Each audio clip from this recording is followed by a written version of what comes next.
Continuando nossa aula, na segunda parte, né? Vamos iniciar falando sobre o relé. Então, como eu falei a vocês, contatores e relés, eles funcionam com o mesmo princípio. Vai ter uma bobina, onde o acionamento dessa bobina vão mudar os estados dos seus contatos internos, sejam normalmente abertos ou normalmente fechados, certo? Só que tem um porém, relé é um dispositivo de comando utilizado para cargas pequenas, certo? Para cargas que não vão precisar de uma alta quantidade de corrente, consequentemente com potências mais baixas, certo? Essas cargas podem ser lâmpadas, LEDs, bobinas de contadores, certo? Válvulas e outros dispositivos eletrônicos. Então esse é o relé eletromecânico, que foi aquele relé que a gente utilizou lá nas práticas de eletrônica, certo? É um relé que utiliza uma bobina, através de uma corrente elétrica, vai criar um campo magnético, e esse campo magnético vai interagir com os contatos e fechando mecanicamente os contatos. Então lembra lá daquele termo, né? Bateu o relé, né?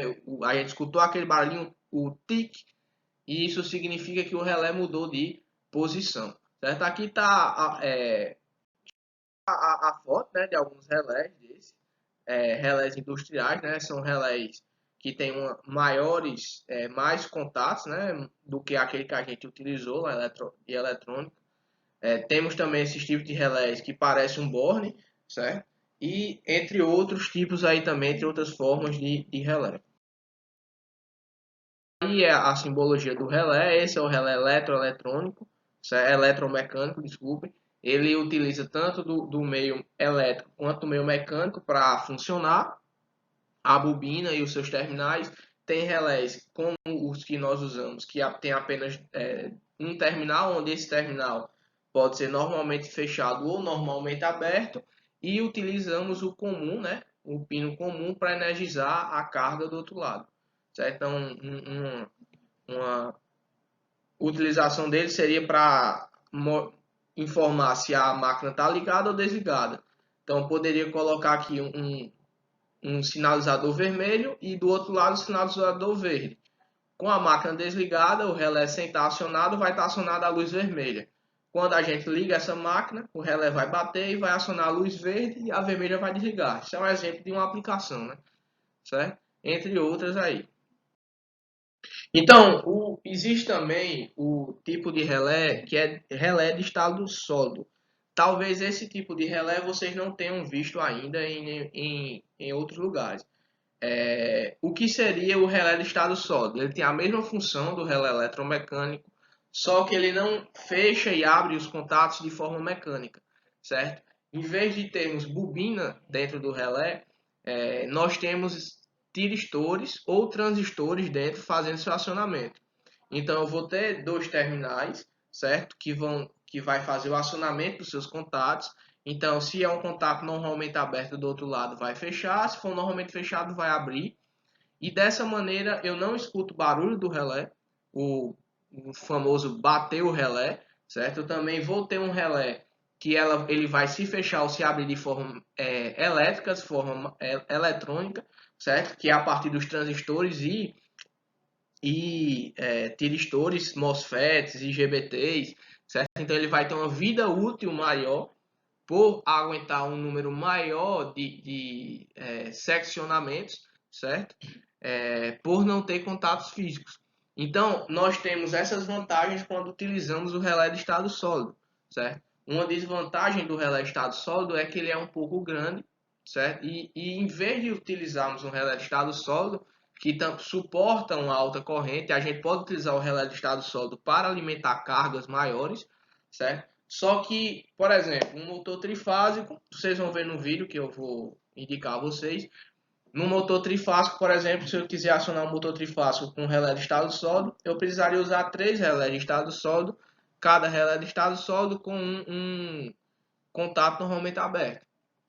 Então, ele vai ter um vida útil maior, só que vai ter uma maior utilização lá no painel. Outra desvantagem é que no próprio relé de estado sólido, na maioria dos seus modelos, eles não têm contatos auxiliares para nos ajudar a fazer como é que eu posso dizer, o fechamento, certo, das lojas de comando. Por exemplo, vocês vão estudar mais na frente um contato chamado contato de selo, que eu até já mostrei aqui nas apresentações anteriores, certo? Esse contato de selo é muito importante. E esse contato de selo utiliza um contato do próprio relé acionado. Então, o relé de estado sólido não vai ter esse contato para eu conseguir fazer o contato de selo, certo? Claro, mais uma vez, na maioria dos modelos, certo? Então, esses relés de estado sólidos, eles são fabricados em um invólucro metálico justamente para dissipar maior calor, como eu falei a vocês, né? Lá nas aulas de eletrônica. Os transistores, existem transistores que tem aquela parte metálica que é justamente para dissipar o calor. Então, esses transistores que são utilizados no relé de estados sólidos, mais uma vez, podem ser transistores, podem ser MOSFETs, podem ser IGBTs, depende do fabricante, certo? Todos vão precisar de um pulso para fechar seus contatos, certo? Eles precisam de um dissipador de calor para que eles não se sobreaqueçam, certo? Existem três tipos de acionamento no relé estado sólido. Esse aqui é uma foto, né, uma ilustrativa de um relé estado sólido. E esses três tipos de acionamentos é por tensão alternada, contínua ou resistência ohmica. Então, a tensão alternada é esse primeiro caso. Aqui vai ter a minha fonte, né, que seria fase de um lado e neutro do outro. Esse neutro vai estar conectado em uma extremidade. Vai ter um botão e conectado com a outra extremidade. Quando eu acionar esse botão, o meu relé vai receber o pulso na entrada e vai fechar a minha saída. Onde na saída eu vou estar ligando uma carga em série também com essa fase e neutro justamente para ser acionada essa carga. Então é bem simples, é como se aqui fosse uma chave, certo? É como se essa chave, quando fosse acionada, a carga fosse acionada também da mesma forma, certo? Então, esse diagrama aí elétrico está bem simples, dá para vocês entenderem, certo? Isso aí seria para a tensão alternada. Para a tensão contínua, da mesma forma, certo? Só é necessário que a gente coloque de forma correta o positivo e o negativo num relé de estado sólido, senão o mesmo pode queimar, certo? Então, colocando o positivo na entrada que está sendo indicada para colocar no positivo, o negativo onde está sendo indicado para colocar o negativo.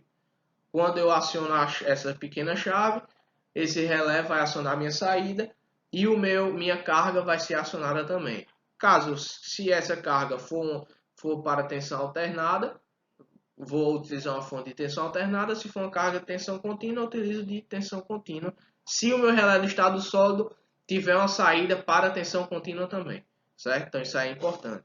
E quando eu falo de resistência ohmica, significa que eu vou controlar a potência de saída do meu relé de estado sólido. Lembra lá do SR, do dimmer que fizemos? O que é que a gente fazia? Através do controle de potência de um transistor, a gente controlava o ângulo de gatilho do meu SCR no gate dele. E aí, controlando o gate dele, né, eu controlava a potência que chegava na minha lâmpada. Então, aqui não é diferente. Eu vou colocar um potenciômetro, certo? Vou usar apenas dois terminais desse potenciômetro para variar essa tensão de entrada. E variando a tensão de entrada, eu vario também o que? A minha saída. E aí eu controlo a potência que chega na carga, certo? Isso aí vocês já sabem como é feito isso, viram lá comigo em transistores, certo? E no SR também. No transistor a gente controlava a corrente que chega na base para controlar a corrente do coletor, certo? E quem não tiver ainda dificuldade nisso aí, dá uma relembrada lá ou me pergunta aí pelo WhatsApp. Aí são imagens do relé de estado sólido. Como eu falei a vocês, ele geralmente só tem uma entrada e uma saída, ou pode ter várias saídas, ó, como esse aqui. Então aqui eu tenho uma bobina, certo? Que representaria uma bobina, só que nesse caso é um sistema eletrônico feito a partir de chaves semicondutoras, certo? Em que quando é acionado esses dois terminais, esses três terminais aqui fecham. É como se aqui fosse uma chave e outra chave. L1 fase 1, L2 fase 2 e L3 fase 3. Passando as três fases ao mesmo tempo lá para o meu motor trifásico, por exemplo, certo? Tendo aquelas seguintes vantagens que foram ditas nos slides anteriores. E aqui um outro tipo de relé de estado sólido, certo? Que faz a mesma coisa do primeiro, só que com corpo diferente. Então, assistam aí, ó, ao vídeo que eu coloquei lá na descrição, certo? Sobre o acionamento do motor trifásico a partir de um relé de estado sólido, certo? Então, vamos entrar agora em sinalizadores. A gente acha, eu já sei o que é um sinalizador, é uma lâmpada, ou é um sinal sonoro, mas isso é de extrema importância, pessoal. Todo sistema industrial ele é necessário que tenha sinalizadores para que o operador entenda o que está acontecendo com a máquina, certo? Então, os sinalizadores, eles são geralmente, certo? Eles trabalham para a segurança do operador, certo? E ele é um recurso muito eficiente ao advertir os riscos que podem surgir, certo? Durante o momento de trabalho com as máquinas. Então, basicamente, a gente encontra dois tipos de sinalização, a sonora e a luminosa. Esses são os sinalizadores sonoros, os sinalizadores sonoros, certo? Pode ser tanto uma sirene, né, que tem uma potência um pouco maior, um som um pouco maior, ou um buzzer, né? E eu não lembro se foram todos que trabalharam com buzzer na eletrônica ou foram só alguns, mas o buzzer também ele emite som através da vibração das placas internas a ele, certo? E a simbologia dos sinalizadores são essas.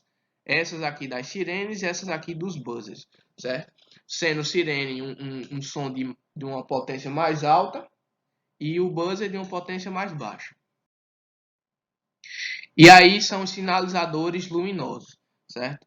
Os sinalizadores luminosos podem ser de qualquer forma, certo? Contanto que acendam, né, de uma determinada cor indicando algo. Então, geralmente os vermelhos são utilizados para emergência, ou que a máquina está parada, ou que a máquina parou de funcionar, e os verdes é que a máquina está funcionando corretamente ou algo do tipo, certo? Muitas vezes são utilizados os dois em conjunto, tanto o luminoso quanto a sirene. Porque é o seguinte, imagine se uma máquina tiver uma sirene e ela foi acionada. Tem outra máquina ao lado dessa e tem um outro operador também nessa máquina. E esse operador também escutou a sirene. Então, muitas vezes esse operador não vai saber se foi da máquina ao lado ou foi da máquina que ele está operando atualmente. Então, a sirene é um operador sonoro que funciona bastante, só que é necessário também em conjunto com o luminoso. O luminoso vai indicar aonde é o problema. Ó, é essa máquina aqui que está com problema e ela fez isso. Então, pode ter alguns sinalizadores luminosos que indicam qual é o problema, dependendo da forma que você colocou disposto no painel de comando dessas máquinas, certo? E outros casos, você pode estar longe da máquina, a luz da máquina acendeu, só que você não viu a luz acender porque você não estava perto dessa máquina. Então, o sonoro, nesse caso, vai ser mais efetivo do que o luminoso, certo? E aí, chegamos em temporizadores. Os temporizadores é um componente muito importante, certo? Nos sistemas de comandos eletroeletrônicos, porque ele faz o controle através de um determinado tempo para abrir e fechar seus contatos.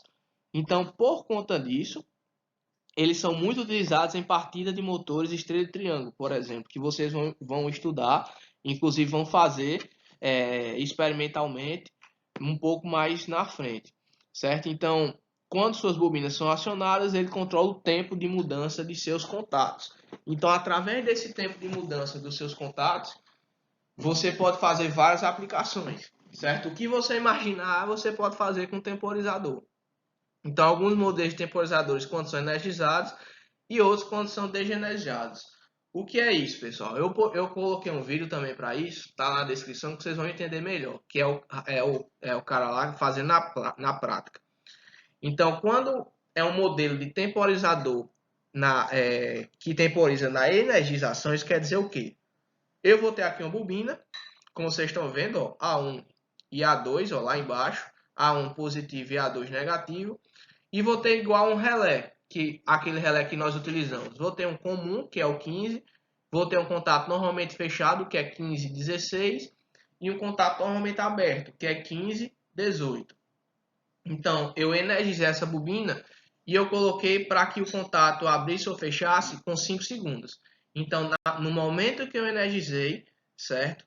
Ele ele comuta a bobina e depois de um determinado tempo, de 5 segundos, ele volta ao normal. Então, ele é um temporizador na energização, certo? Então, no momento que eu energizei, ele conta um tempo, certo? E muda os seus contatos.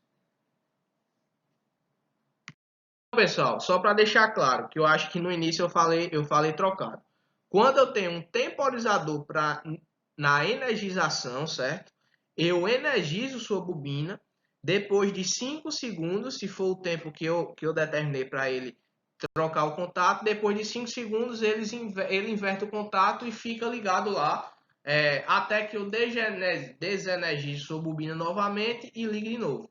Então, energizei, coloquei o positivo e negativo A1 e A2, passaram-se 5 segundos, o contato que era fechado abriu e o contato que era aberto fechou, certo? Então, depois de 5 segundos que ele energiza seus contatos, que ele muda o comando dos seus contatos. Quando o temporizador é na desenergização, assim que eu energizo sua bobina, certo? O contato muda de posição e depois de 5 segundos ele volta ao que era antes. Então, energizei, o contato que era fechado abre, o que era aberto fecha, e depois de 5 segundos ele volta ao normal. O que era fechado fecha novamente, o que era aberto volta a ficar aberto novamente. Então, existem esses dois tipos de temporizadores. Um conta o tempo e muda a posição dos contatos, e outro, assim que é energizado, ele muda, e depois do tempo que você programou, ele volta ao normal, certo? Então, outra coisa, a gente diz bobina quando a gente energiza a bobina do temporizador, mais para a questão de entendimento. Só que não é bem uma bobina, é um circuito eletrônico, certo? Você energiza o circuito eletrônico e a partir esse circuito eletrônico que faz os comandos do tempo, certo? Ele conta o tempo e muda os contatos do temporizador. Aqui eu coloquei dois modelos de temporizador, certo? Eles fazem a mesma coisa. Tenho aqui a bobina, ó, A1 e A2, e tenho também os contatos 15, 16 e 15, 18. Esse 25 aqui eu não sei o que é, então teríamos que ver aí no datasheet, certo? Mas eu acredito que seja um contato também, ó. Outro contato com 26 e 28, certo? Ah, tá, entendi, ó. 15, 16, 15, 18 e 25, 26, 25, 28. Então, no caso aqui, eu tenho dois contatos, certo? Eu tenho um contato igual a esse, só que dois. Pronto. Aí são os símbolos do temporizador, certo? Quando é um temporizador na energização, certo? Onde ele vai ser ativado quando é energizado, eu uso esses símbolos. Então aqui é o símbolo para a bobina do meu temporizador e aqui é o símbolo para os contatos dele, certo? E quando é na desenergização, ativado na desenergização, esse aqui é o símbolo, certo? Da minha bobina, é toda escura. E aqui é o símbolo dos contatos dele, certo? Então, isso aí, prestar bem atenção nisso aí, porque pode acontecer até um desastre na máquina, se você errar o temporizador. Por exemplo, eu tenho máquinas que eles utilizam um temporizador para quando eu acionar um botão, esse temporizador contar um tempo, por exemplo, 3 segundos, para vir energizar outra parte da máquina. Por exemplo, eu tenho uma esteira que eu acionei o botão da esteira, só que esse botão da esteira aciona um braço robótico que vai colocar o equipamento na esteira e depois o braço robótico vai voltar para a posição inicial para a esteira começar a girar. Então, se eu colocar um temporizador na energização, eu vou apertar o botão, vai contar os 10 segundos, que é os 10 segundos que o braço robótico vai colocar o material na esteira e retornar para a esteira começar a girar, ou eu posso colocar um temporizador na desenergização, que assim que eu acionar o botão, a esteira comece a rodar, o braço robótico venha colocar o equipamento e o braço robótico se danifique. E aí a esteira vai começar a girar e só vai parar depois de 10 segundos. Então, essa questão aí desses dois tipos de contato de temporizadores é muito importante. Você não pode errar na hora da escolha, certo? Então, o que é recomendado quando você vai montar um painel de comandos para fazer um acionamento desse? Assim que você montar o painel da parte da lógica, porque existem comandos da lógica, que são dos contatos auxiliares, e esses contatos auxiliares vão acionar os contatos de força, certo? Como eu falei a vocês, existem os contatos de força, são os contatos que vão acionar as cargas, certo? E as cargas que vão fazer o processo andar, que vão fazer o sistema funcionar. E os contatos auxiliares são os contatos da lógica. Então, os contatos auxiliares que acionam os contatos da carga devem ser testados antes. Então, antes de você ligar um sistema desse, é bom você testar se toda a lógica está funcionando correto, certo? Se você apertar um botão e em vez de acionar o botão, acionar a esteira depois de 10 segundos, acionar antes dos 10 segundos, você já sabe que você errou na escolha do temporizador. E aí você vai prevenir aí um acidente que poderia ocorrer, certo? Então, na instalação, quando você instala o painel de comando, sempre testar antes de ligar qualquer equipamento à lógica, certo? Sempre testar antes. Então, coloca lá tudo, faz ligação dos conectores, só que antes de você ligar lá o motor trifásico no contator de força, você testa para ver se o contator está acionando ou não, certo? Da forma correta, da forma que você previu, da forma que você imaginou que deveria ocorrer, certo? E aqui está o símbolo lá de uma bobina e de um contato, né?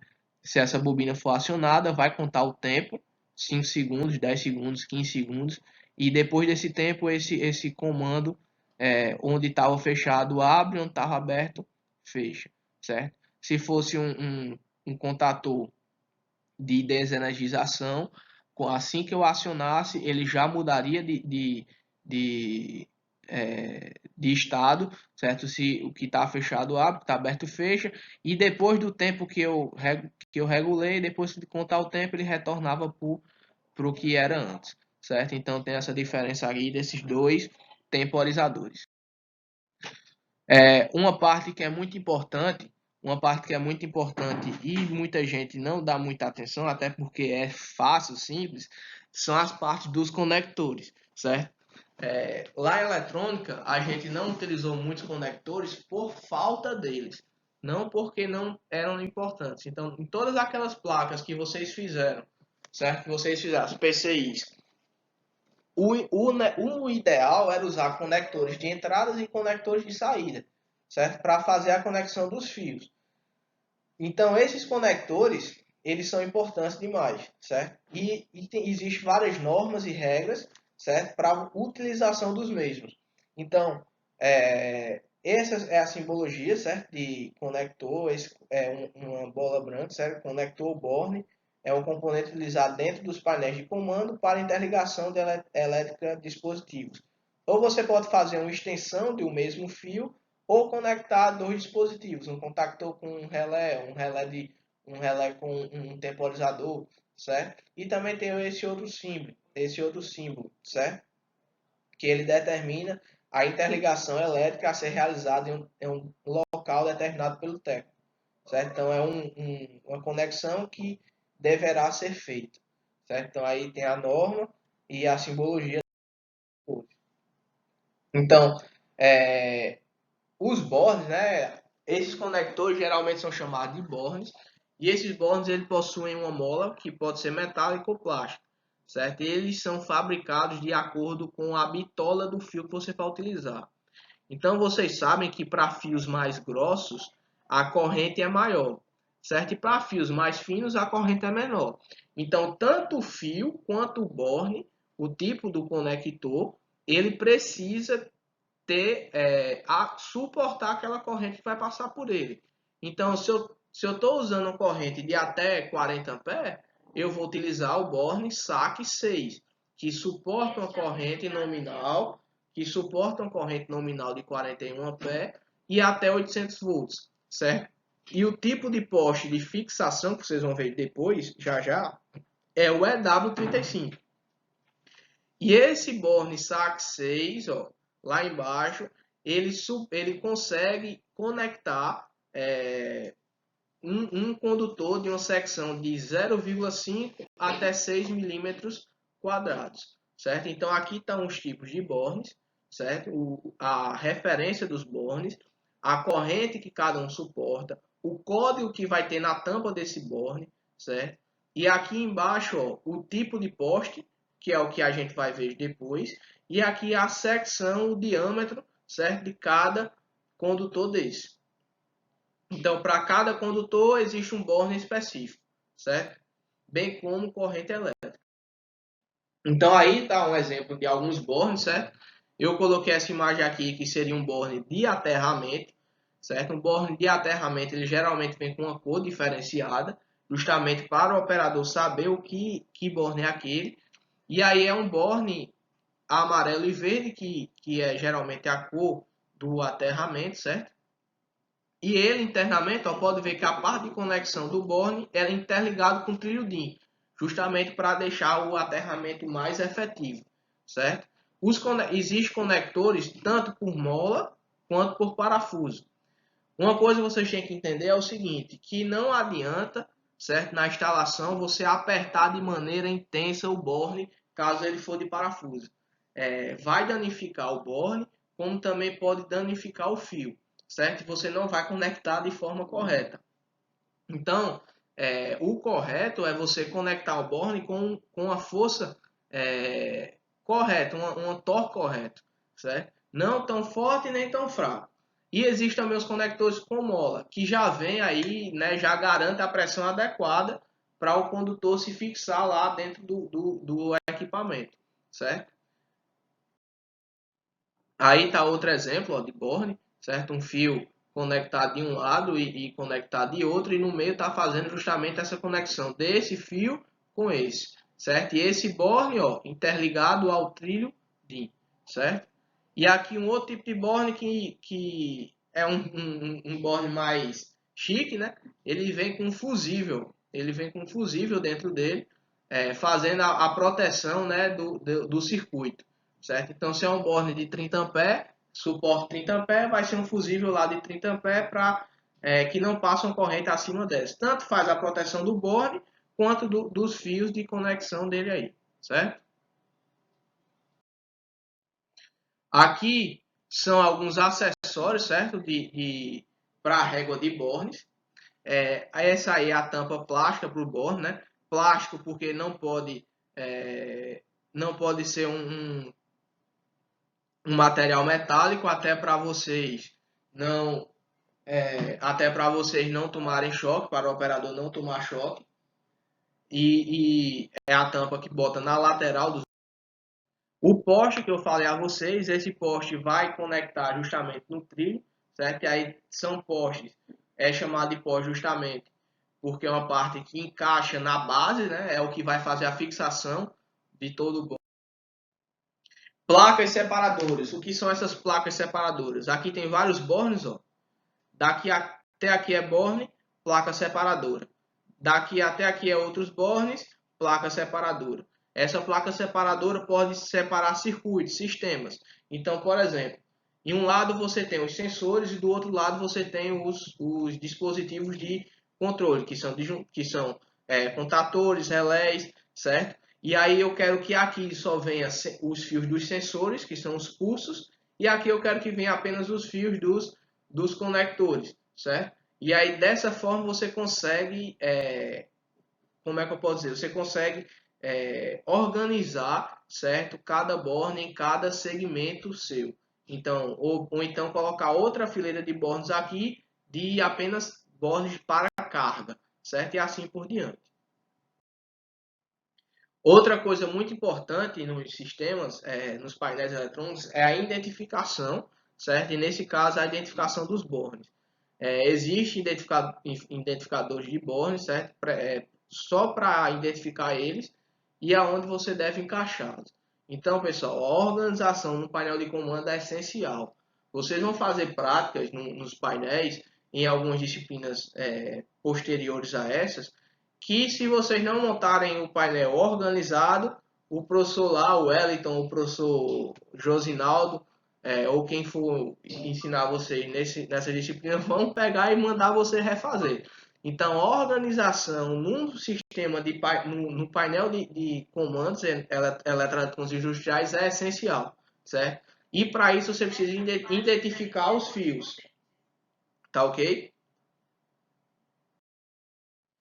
Outros tipos de identificadores para os fios, certo? Que vão ser conectados aos bornes. O tipo de anilhas, né? Que é só para conectar no fio. E também o tipo de plaqueta plástica, certo?